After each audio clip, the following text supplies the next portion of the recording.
Queridos irmãos, que a paz de nosso Senhor Jesus Cristo esteja entre nós. Em nome de Deus nosso Pai, aqui nos encontramos reunidos para darmos início a mais uma reunião de estudo e tratamento espiritual. Vamos em preparação para o nosso ambiente, vamos ouvir a leitura da página que a nossa companheira Lúcia Souto irá ler para nós. Boa noite. A página de hoje está no livro Pão Nosso, psicografia de Francisco Cândido Xavier pelo Espírito de Emmanuel. Magnetismo pessoal. E toda a multidão procurava tocar-lhe, porque saía dele uma virtude que os curava a todos. Lucas, capítulo 6, versículo 19. Na atualidade, observamos toda uma pleiade de espiritualistas eminentes espalhando conceitos relativos ao magnetismo pessoal, com tamanha estranheza, qual se estivéssemos perante verdadeira novidade do século XIX. Tal serviço de investigação e divulgação dos poderes ocultos do homem representa valioso concurso na obra educativa do presente e do futuro. No entanto, é preciso lembrar que a edificação não é nova. Jesus, em sua passagem pelo planeta, foi a sublimação individualizada do magnetismo pessoal. Em sua expressão substancialmente divina, as criaturas disputavam-lhe o encanto da presença, as multidões seguiam-lhe os passos, tocadas de singular admiração. Quase toda a gente buscava tocar-lhe a vestidura. Dele emanavam irradiações de amor que neutralizavam moléstias recalcitrantes. Produzia o mestre espontaneamente o clima de paz que alcançava quantos lhe gozavam a companhia. Se pretendes, pois, um caminho mais fácil para a eclosão plena de tuas potencialidades psíquicas, é razoável aproveites a experiência que os orientadores terrestres te oferecem nesse sentido. Mas não te esqueças dos exemplos e das vivas demonstrações de Jesus. Se intentas atrair, é imprescindível saber amar. Se desejas influência legítima na terra, santifica-te pela influência do céu. Muita paz a todos. E assim, meus amados irmãos, com os nossos corações apaziguados, nossos pensamentos elevados aos céus, na companhia dos nossos mentores espirituais, nossos anjos protetores e amigos, vamos agradecer a Deus por esses momentos que aqui estamos, os trabalhadores humildes da tarefa do nosso amado Mestre Jesus. Gratidão, Senhor, pelas bênçãos concedidas a cada um de nós, pelo amparo, por tua misericórdia para conosco. Que tu possa nos envolver neste momento, Senhor, na tua doce presença e na tua luz. Em nome de Deus, nosso Pai, vamos dar início à nossa reunião da noite. E vamos passando assim a palavra para nossa companheira Mônica França, que fará o estudo desta noite, cujo tema é Verdadeiro Profeta, que está no Evangelho segundo o Espiritismo, no capítulo 21, itens 1 a 5. Muita paz a todos.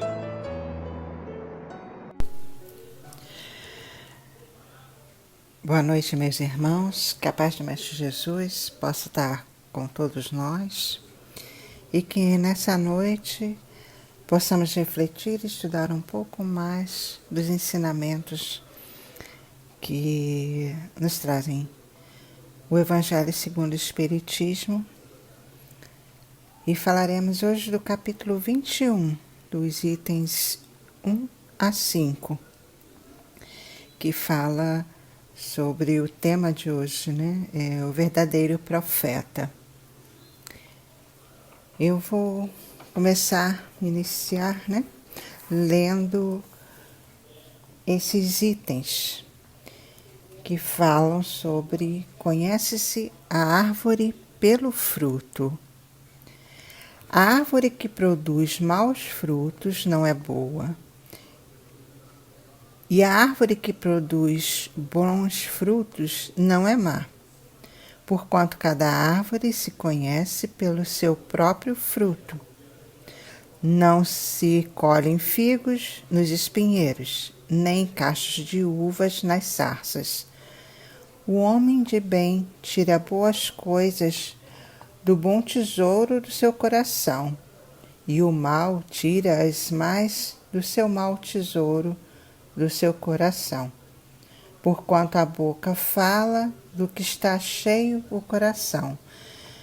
Quem anotou foi Lucas, no capítulo 6, versículos 43 e 45. Guardai-vos dos falsos profetas que vêm ter convosco cobertos de peles de ovelha e que por dentro são lobos rapazes, devoradores. Conhecê-los-eis pelos seus frutos.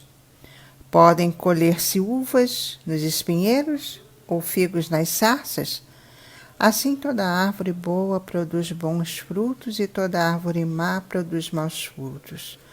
Uma árvore boa não se pode produzir frutos maus, e uma árvore má não se pode produzir bons frutos.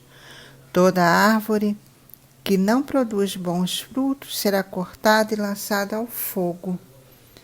Conhecê-las-eis, pois, pelos seus frutos.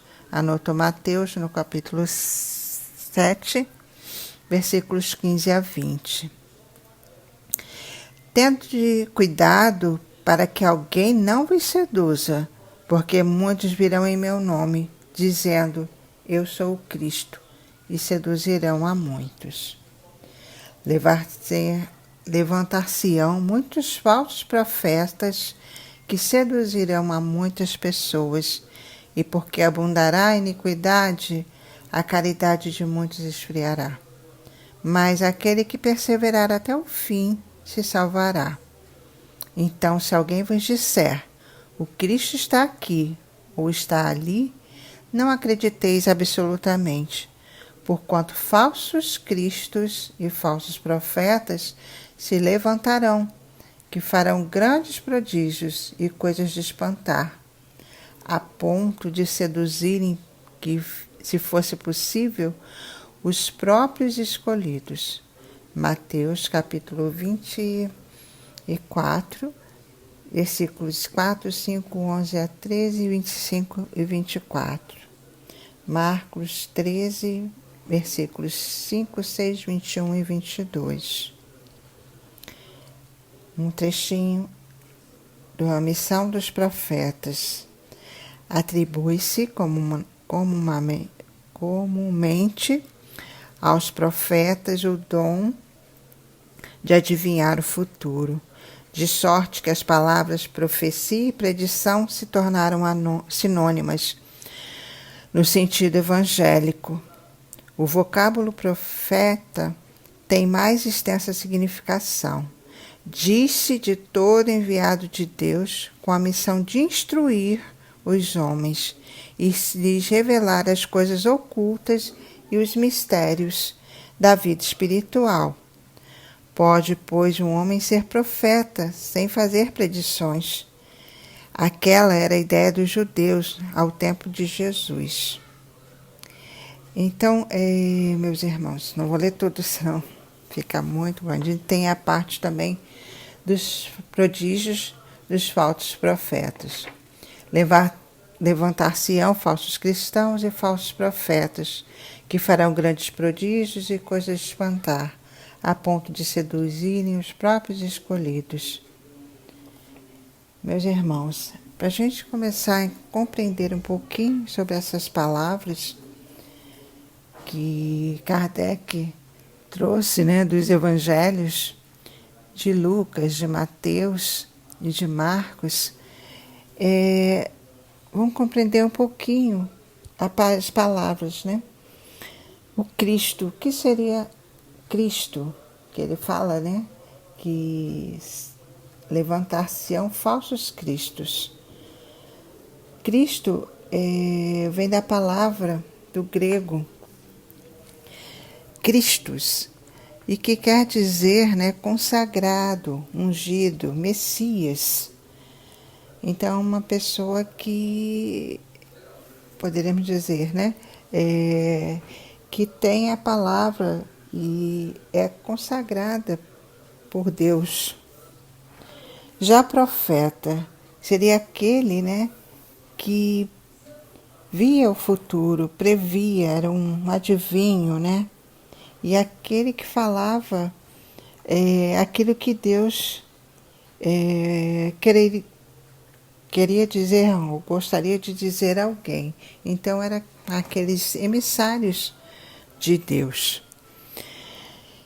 E muitos, né, desses profetas são colocados e citados nos evangelhos. Já atualmente, como a gente coloca, né, para as nossas reflexões, a gente tem que trazer falando sobre essa verdadeira característica, né, dos profetas mesmo. Quem seriam esses? E aí seriam aqueles que vêm revelar o que está oculto, mostrar a verdade, né? Ser aquele educador, mas que ensinam as leis divinas, as leis que estão no mundo. Então, tentar a conversão, né, essa inter-relação do que é espiritual com mundano. E ressaltando, né, que a gente, quando coloca aqui nesse estudo, falando que haverão falsos cristos e falsos profetas, para que tomemos o cuidado de não sermos seduzidos por irmãos, né, que ainda se acham e se colocam em evidência através dos prodígios. Que seriam esses prodígios? A inteligência, né, a colocação do saber, né, intelectual. Mas a gente tem que sempre buscar um algo a mais, além disso, e perguntar sempre, né, sobre esses espíritos. É só um conhecimento adquirido intelectualmente e a parte moral. Sabemos que a gente está passando em situações atuais que evidenciam que a parte moral ainda está bem a desejar.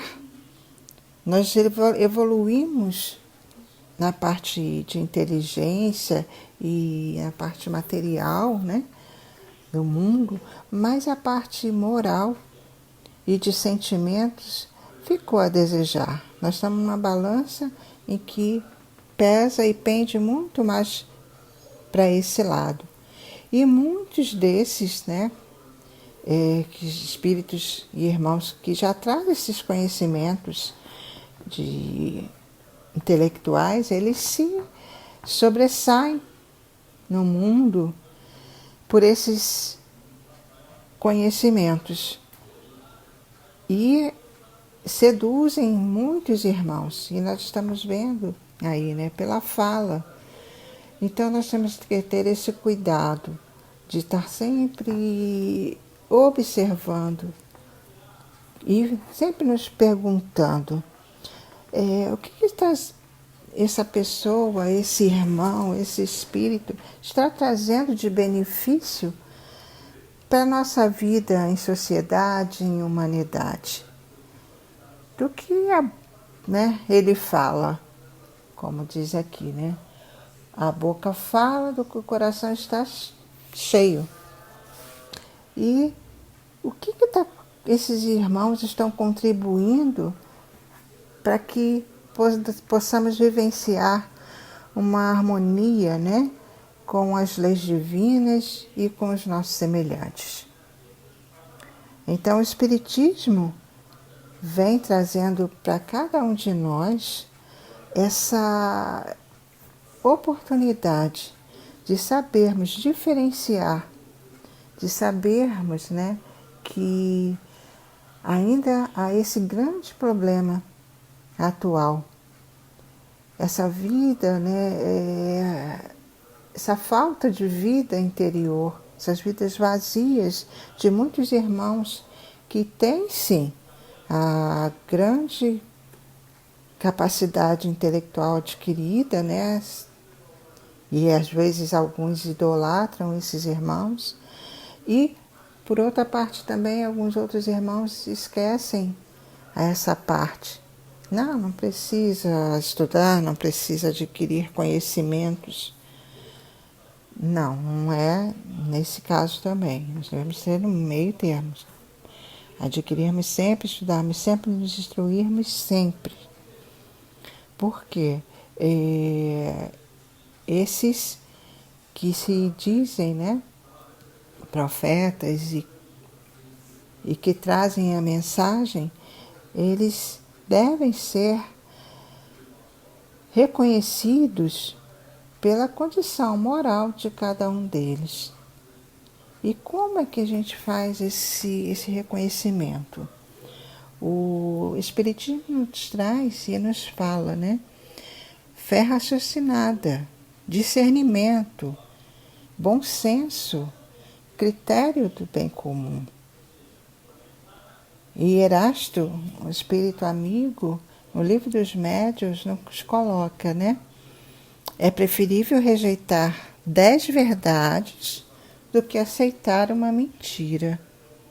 Então, muitos daqueles que vêm falando que são profetas, messias, consagrados de Deus, falando em nome do Cristo, às vezes não tem a envergadura moral neste requisito, nesse quesito. Nós sabemos que o Cristo foi o mais puro espírito que pisou, né, aqui no orbe terrestre, e que ele é um dos responsáveis e tem a autoridade moral, governa o planeta. Então, a gente poderia, não esquecendo que quando ele passou por aqui, o magnetismo dele espiritual, pela envergadura moral que ele tinha como espírito, ele alcançava milhões, milhares de pessoas, né? Trazia para perto deles, aqueles que chegavam até ele conseguiam sentir esse magnetismo que foi falado na página, né? Esse fruto bom por causa da sua condição moral. E tantos outros espíritos que a gente consegue perceber. Alguns exemplos, o Chico Xavier, muitos irmãos que estiveram com ele quando estava encarnado, diziam que ele poderia, a aura dele, né, o magnetismo dele chegava a metros de distância. Então, você se aproximando do Chico Xavier, a 1 metro, 2 metros, ele já sentia a tranquilidade, a paz necessária para esses irmãos, né, que seriam os profetas, e que traziam a mensagem, né? Mesmo não falando nada, ele pela postura, né? Ele já educava, ele era a mensagem do Cristo. E imaginemos, né, o Cristo nesse sentido. Quanto seria esses quilômetros, né, de magnetismo espiritual cercando e abarcando as pessoas que vinham buscar o conhecimento e também, às vezes, né, a cura para muitos de seus males, tanto físicos quanto espirituais. Então, meus irmãos, a questão é sempre essa. Muitos estão no mundo se dizendo profetas, se dizendo ungidos e consagrados, né, por Deus, mas ainda trazem imperfeições e precisam muito de um marketing, né, pessoal para que continuem, né, falando e tendo tentando levar essa mensagem, que são ungidos do Cristo, que são profetas do futuro, que eles falam por Deus. Mas atentemos sempre por essas características, né? Não apenas através e por meio da palavra, da parte intelectual, que nós nos deixemos levar. Nos deixamos levar, sim, pela ação, pela vivência, né? Pela ação refletida no bem e provinda do coração para o bem comum, para o próximo. E, como eu falei, isso beneficia a vida em humanidade, isso contribui para a lei divina, para os nossos semelhantes. Então, nós também, que possamos, né, como cristãos e espíritas, estudarmos, meditarmos sempre, instruirmos, sim, intelectualmente, mas principalmente na parte moral. Por quê? Porque é como ele fala daqui, a árvore pelo fruto. Nós começamos pela semente. E para que frutifique o bom fruto, a semente tem que morrer, se enraizar, ter todo o seu esforço, né? E desse esforço a gente aguarda ansioso e tendo esperança nesse novo horizonte, né, que chega de regeneração, que virá com alegria e esse fruto vai surgir com boa qualidade e que é isso que Jesus espera de cada um de nós. Nós, como os espíritas e cristãos que somos, devemos sempre ter o dever com a verdade, guiar-nos sempre, né? Como foi falado por Erasto, não aceitar as meias palavras, as inverdades, as mentiras. Raciocinar sempre, discernir sempre, ter sempre o bom senso diante das nossas colocações. E isso caracteriza, sim, esse verdadeiro profeta, que pensa sempre em favor do bem comum. Então, tenhamos, meus irmãos, sempre esse critério, né, de estarmos nutrindo a nossa plantinha interior, trabalhando sempre, né, com interação pela comunidade, pelo grupo, pela sociedade, pela família que temos, sem nos isolarmos, né? Trabalhando sempre com humildade, com amor, dialogando, escutando, trabalhando essa plantinha que crescerá, será a nossa árvore, está dentro de nós e que frutifiquemos, meus irmãos, com os bons frutos, percebendo sempre que devemos alcançar, sim, a parte intelectual, mas principalmente a parte moral, o nosso autoconhecimento, a nossa autoevangelização. O Evangelho todo é isso, dizendo para nós, né?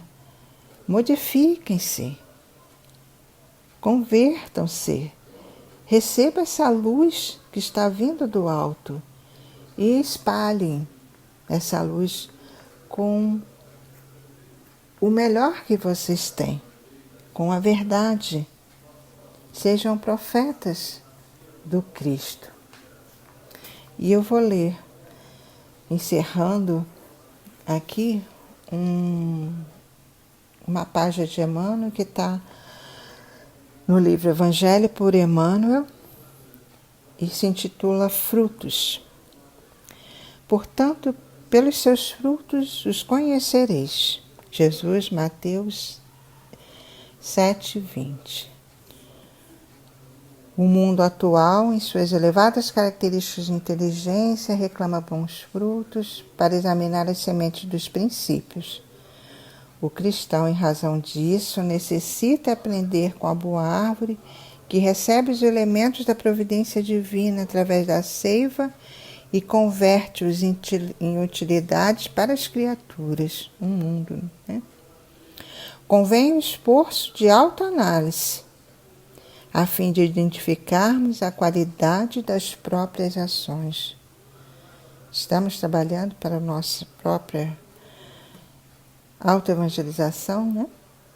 É indispensável conhecermos os frutos da nossa vida, de modo a saber se beneficiam aos nossos irmãos, sempre o bem comum. A vida terrestre representa oportunidade vastíssima, cheia de portas e horizontes para a eterna luz. Em seus círculos, pode o homem receber diariamente a seiva do alto, a luz que eu falei, né, divina, chegando até nós, transformando-os em frutos de natureza divina, a nossa responsabilidade. Indiscutivelmente, a atualidade reclama ensinos edificantes, mas nada compreenderá sem demonstrações práticas, sem ações provindas do coração, meus irmãos.